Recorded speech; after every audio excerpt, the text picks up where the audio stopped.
In a reimagined Kowloon Walled City, where the lines between the past and future blur, real estate agents Reiko Kujirai and Hajime Kudou go about their quiet, routine lives selling property. But beneath the city's nostalgic charm and chaotic beauty, strange mysteries begin to surface, secrets about their identities and memories. As their bond grows deeper, they're forced to confront what's real, what's been lost, and what it truly means to love in a world built on fractured pieces of the past. The episode starts with an alarm ringing at 7 a.m. We're introduced to Reiko Kujirai, our first protagonist. She slowly sits up, reaches for her glasses from the nightstand, and stares blankly at the roof, her mind clearly elsewhere. She's dressed in nothing but a loose top that hangs lazily off her shoulders, with the lace of her underwear barely covered. She turns on the small, outdated TV, letting the low talking of a commercial fill the silence. After a moment, she walks to the kitchen, slicing a piece of watermelon for breakfast. She eats it standing up, unfazed by the casualness of the moment. Reiko picks up a cigarette and lighter from the table, then steps out onto the veranda.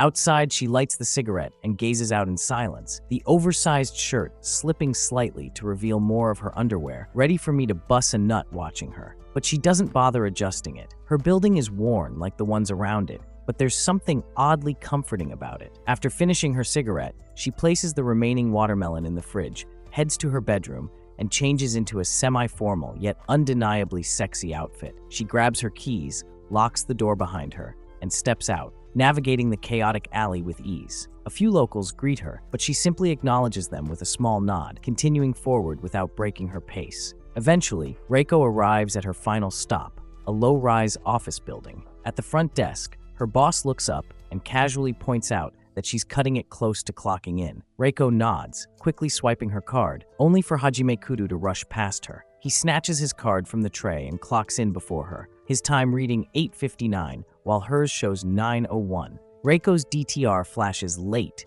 and she gives a quiet sigh. The rest of the morning passes with routine tasks, but a quiet tension lingers. Reiko walks over to Hajime's desk, hands him the listings for the day, and mentions in a composed tone that she was marked late because he cut in line. Hajime, trying to shrug it off, feels his temper rise slightly from her complaint. To smooth things over, he offers to treat her to lunch. Reiko, not one to back down, returns to her desk while the boss mentions that Kowloon isn't the ideal place to live, but people keep coming back anyway. Reiko, her expression tight, says nothing in response. At lunch, Reiko suggests trying a new Hawaiian cafe nearby, but Hajime brushes off the idea and insists they go to his usual spot, Tintoneria. When they arrive, Reiko sits at the table, staring blankly at her plate, clearly uninterested in the place. Hajime, noticing her lack of enthusiasm, pauses mid-bite and asks, "Something wrong?" Reiko, not hiding her disappointment, admits she was hoping to try the cafe. Hajime shrugs, offering a casual reply. "Tintin's food is great, you'll see." Reiko adjusts her glasses, distracted. Something's off with her vision. Hajime notices and comments, "Your eyes getting worse again?" Without much to say, Reiko pulls out a bottle of eye drops, Hebanuma Pharmaceutical. The moment Hajime sees it, his mood shifts. He raises his voice, his irritation clear. "I don't trust that brand anymore. Ever since the owner's son took over, everything's gone downhill." Hajime mentions a beauty product line with the same director, one that gives him an unsettling feeling. He advises Reiko that if her eyes are bothering her, she should try massaging some pressure points. Leaning in, he offers to do it for her, but Reiko pulls back, clearly uncomfortable. With a dry smirk, she shoots back, "I'd rather not be knocked out by a gorilla." The insult stings, and Hajime scowls, his jaw tightening. The tension hangs between them, thick and palpable, until the food arrives, breaking the moment. They eat quietly for a while before Reiko speaks again, casually bringing up a room in Saijoing Tower that's been vacant for half a year. Hajime explains why. It gets too much sun in the afternoon, no AC, and the interior looks outdated. He adds that if someone just painted it properly, it might look better. Reiko mentions how Hajime once fixed a door at another unit, and he shrugs, saying, "Everything in Kowloon is old, and landlords are stingy. There's no point calling maintenance for small stuff, but I still want tenants to feel comfortable." After the meal, they head back. Reiko mentions the time and suggests maybe grabbing tea somewhere, but Hajime cuts her off. "You should see an optometrist instead. Your glasses are off," he says with a teasing grin. "We'll get tea another time." With that, he walks off, but not before stopping to play with some kids who recognize him. Reiko doesn't follow, Instead, she heads to the nearest clinic to get her eyes checked. Later that afternoon, she returns to the office without her glasses. Her vision is unexpectedly sharp. The boss notices immediately, offering her a compliment. "You look good without them." He turns to Hajime and asks what he thinks. Hajime glances at her and coolly replies, "I prefer the glasses." Later that day, Reiko and Hajime find themselves on the terrace, burning old wood and furniture in a furnace. The smoke rises steadily as they toss in scraps. After a few more pieces are added, Hajime stretches his back and notices a triangular flying object hovering above them. It's the generic Terra. The sight prompts him to think that maybe they'll be punished for burning things. Reiko wonders aloud if he's against it. Hajime, clearly frustrated, replies, "Using tax money to create a fake Earth is pointless." As the fire crackles, they smoke in silence, gazing at the view below. Reiko, lost in thought, wonders how long the new cafe from earlier will last. New places in Kowloon usually open with enthusiasm, but close just as quietly soon after. Hajime sees Kowloon differently. For him, the city is about nostalgia. The flickering streetlights, the moldy alleys, the noisy neighbors, it's all part of its charm. He compares it to falling in love. "Maybe that's why people stay," he says. "Kowloon should stay the way it is. That's why new places don't last. They don't need to." Reiko disagrees. She doesn't feel nostalgic for Kowloon itself. What she unexpectedly feels, though, is a sense of nostalgia for Hajime. The moment shifts. A subtle awkwardness settles in as Reiko tries to clarify her words, but when she turns to look at him, he's already staring at her. Their eyes meet, and the air between them grows tense. Hajime teases her silently about the crow's feet around her eyes. The next day, Reiko arrives at work wearing her glasses again, despite having tested fine the day before. She's just not used to seeing her face without them, so she decides to wear fake ones. Hajime immediately teases her, pointing out that she's hiding her crow's feet. When she turns to face him, she notices a streak of dirt on his shirt cuff. He explains it's from his odd habit. Whenever he walks through Kowloon and sees numbers written on walls, he feels compelled to touch them, like an unspoken rule he's always followed. The day moves on, and Hajime finishes his work early, checking on Reiko, who still has more to do.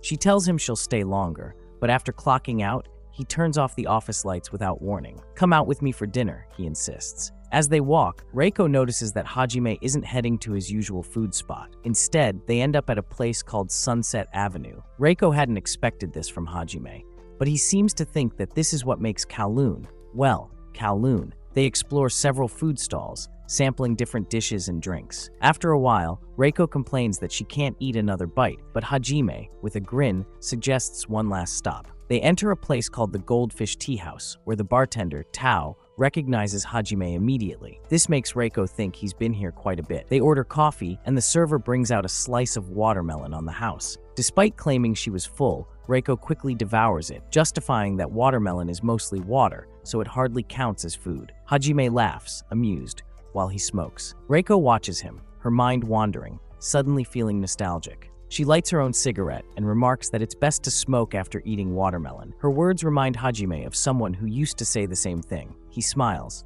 appreciating these little quirks, things that bring back memories and make him feel connected to someone or something. As they prepare to leave, Tao thanks them and casually assumes Reiko is Hajime's girlfriend. Reiko freezes, surprised by the comment, and starts to correct the assumption.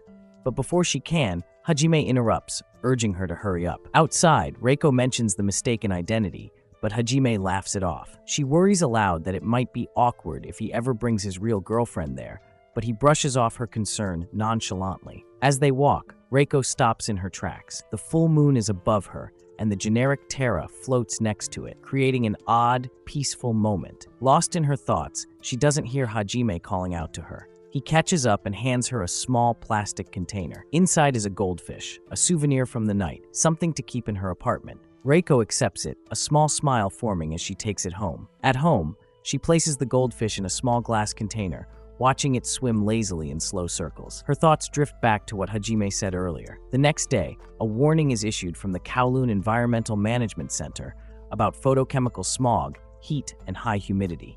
Citizens are strongly advised to avoid outdoor activities. Despite the advisory, Reiko is out painting a vacant room in Saijoing Tower. She's determined to finish what she started. Sweat clings to her clothes as she struggles against the heat, the fan providing little relief. She's gone through several bottles of water, but it feels unbearable. One final wall remains unpainted. She looks at it, convincing herself that she can push through just a bit more. But as she steps toward it, her vision blurs and her knees start to shake. Before she can catch herself, her body collapses. Just then, Hajime enters and catches her in his arms. He steadies her, his voice light but tinged with concern. "Heroes always arrive late," he murmurs.